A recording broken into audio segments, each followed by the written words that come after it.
Assalamualaikum warahmatullahi wabarakatuh. Halo teman-teman, berjumpa lagi dengan saya di materi pengembangan permainan edukatif.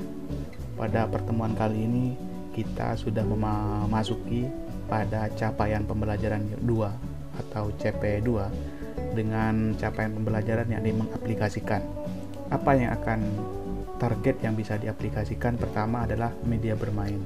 Jadi teman-teman nanti bisa mengidentifikasi ragam kegiatan media bermain yang ada di sekolah yang bermanfaat untuk anak usia dini atau yang ada di rumah yang bermanfaat bagi anak teman-teman atau bahkan tetangga dari anak teman-teman.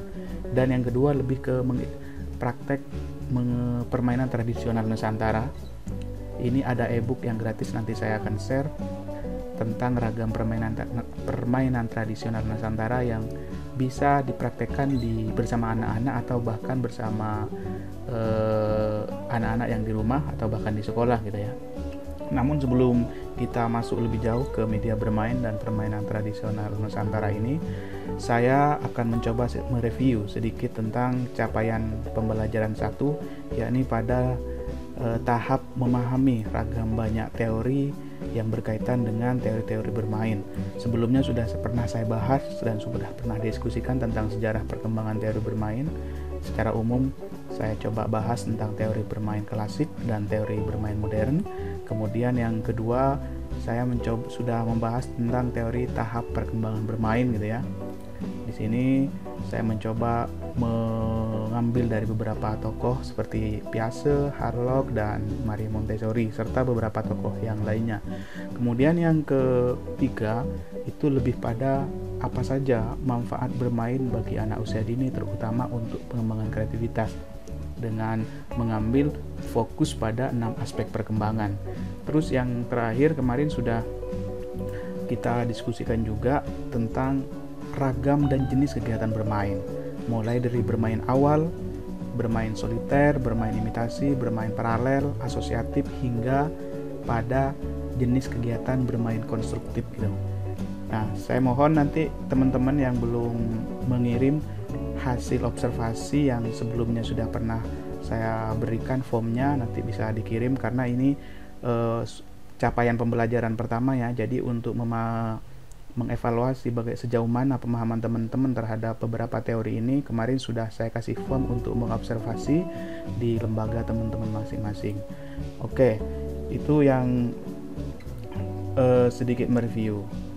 Terus yang pertemuan kali ini kita akan fokus pada media apa saja sih yang bisa digunakan untuk anak usia dini dalam bermain. Pertama, saya sudah mencoba mengumpulkan beberapa ragam media dari berbagai literatur dan pengalaman-pengalaman yang pernah saya lakukan. Pertama adalah plastik gitu ya. Jadi plastik itu apa ya? Semua barang-barang yang terbuat dari plastik. Apa saja? Nah, di sini ada sedotan gitu ya. Terus ada botol plastik gitu. Botol plastik. Terus ada gelas plastik. Terus ada tutup botol, terus ada pipa pralon gitu ya. Jadi barang-barang semua yang terbuat dari bahan plastik itu, meskipun itu barang bekas teman-teman, itu jangan dibuang, tapi itu dimanfaatkan untuk dijadikan media bermain bagi anak usia dini. Jadi itu yang pertama adalah plastik. Terus yang kedua bahan alam. Bahan alam itu sesuatu atau bahan yang dapat ditemukan di alam gitu ya. Jadi contohnya di sini ada batu, kemudian ada kerikil, kemudian ada tanah, kemudian ada pasir, kemudian ada lumpur, kemudian ada air, kemudian ada daun, ada ranting, dan potongan kayu dan semacamnya. Jadi bahan alam itu sesuatu yang sumber dari alam sekitar. Tentu ini hanya sebagai contoh, teman-teman nanti bisa improve bahan alam apa aja yang ada di sekitar lingkungan sekolah, atau kalau sekarang kan libur, yang ada di lingkungan di sekitar rumah teman-teman. Itu yang berkaitan dengan bahan alam. Kemudian yang ketiga, logam. Logam itu nanti barang-barang yang terbuat dari logam bahan utamanya. Contohnya di sini ada kaleng gitu ya, perkakas-perkakas dapur itu. Kalau anak saya suka banget ini perkakas-perkakas dapur, bermain peran nanti, main masak-masakan dan macamnya. Kemudian ada mur dan baut gitu ya. Ada busi, kemudian ada sendok, garpu alam, plat mobil, serta barang-barang yang terbuat dari logam lainnya yang belum tercover di sini. Teman-teman bisa memasukkan ke media yang berkaitan dengan logam. Kemudian yang selanjutnya, yang keempat, dari kayu atau bambu gitu ya. Jadi kayu atau bambu ini, seumpamanya teman-teman di rumah ada barang-barang kayu yang itu sudah tidak digunakan alias bekas, maka bisa dimanfaatkan di sini. Mungkin ada kursi yang sudah rusak, mungkin ada bangku yang kemudian sudah rusak, atau bahkan ada suling atau bilah bambu, serta kayu bekas lainnya yang masuk ke jenis ini.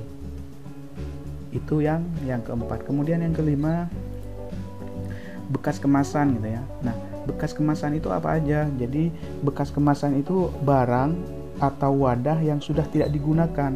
Seperti apa? Kardus, bungkus makanan, kemudian gulungan benang, kemudian karton wadah, kemudian telur dan semacamnya, gulungan tisu. Jadi ini masih banyak banget bekas-bekas yang ada di sekolah, yang bekas-bekas kemasan yang ada di rumah. Kalau bisa jangan dibuang, tapi itu dimanfaatkan untuk dijadikan media bermain untuk anak usia dini. Kemudian yang keberapa ini? 1, 2. Yang keenam ya, ada 7. Kaca atau keramik. Kaca itu barang-barang terbuat dari kaca dan keramik. Apa saja contohnya ya? Salah satunya adalah botol ya, kemudian kaca gelas, kemudian di sini ada cermin, kemudian ada juga manik-manik atau kelereng atau keramik dan sejenis lainnya yang itu bisa dimanfaatkan untuk media bermain anak usia dini. Dan yang terakhir adalah benang, teman-teman.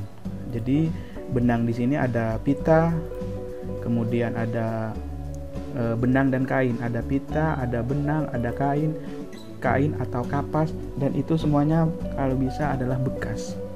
Jadi ada 7 jenis media bermain yang diambil dari lingkungan sekitar, yang mungkin selama ini itu tidak terlalu dirawat atau bahkan dianggap barang bekas sehingga dibuang. Maka mulai saat ini itu jangan dibuang, tapi dijadikan sebagai media bermain. Baik teman-teman, saya kira cukup sampai di situ tentang ragam media bermain untuk anak usia dini, yang secara bentuk ada 7, mulai dari plastik hingga benang kain. Ragam yang teridentifikasi di sini masih bisa dikembangkan sesuai dengan keadaan dan kondisi di TK dan rumah teman-teman. Jadi identifikasi ini hanya sementara, bisa bertambah sesuai dengan kondisi dan lingkungan yang ada di rumah teman-teman atau di lembaga PAUD teman-teman. Nah, yang terakhir, teman-teman saya mohon pilih salah satu di antara ragam media ini, kemudian praktekkan. Kalau di rumah bersama ada anak-anak, praktekkan bersama anak-anaknya, atau kalau nggak ada bersama teman anak-anak yang ada di tetangga dan lain sebagainya. Jadi pilih salah satu, seumpamanya batu. Ragam batu kan banyak, ada batu laut, kemudian ada batu gunung, kemudian ada batu baru dan semacamnya gitu ya. Nah, manfaatnya apa batu itu? Kemudian kalau dipegang kan itu batu laut mungkin lebih kasar, ada yang lebih halus dan semacamnya gitu ya. Jadi intinya pilih salah satu media ini, kemudian jadikan media bermain bersama anak-anak yang ada di sekitar teman-teman. Oke, itu saja. Mari kita akhiri dengan bacaan hamdalah. Wallahu muwaffiq ila aqwamit thoriq. Wassalamualaikum warahmatullahi wabarakatuh.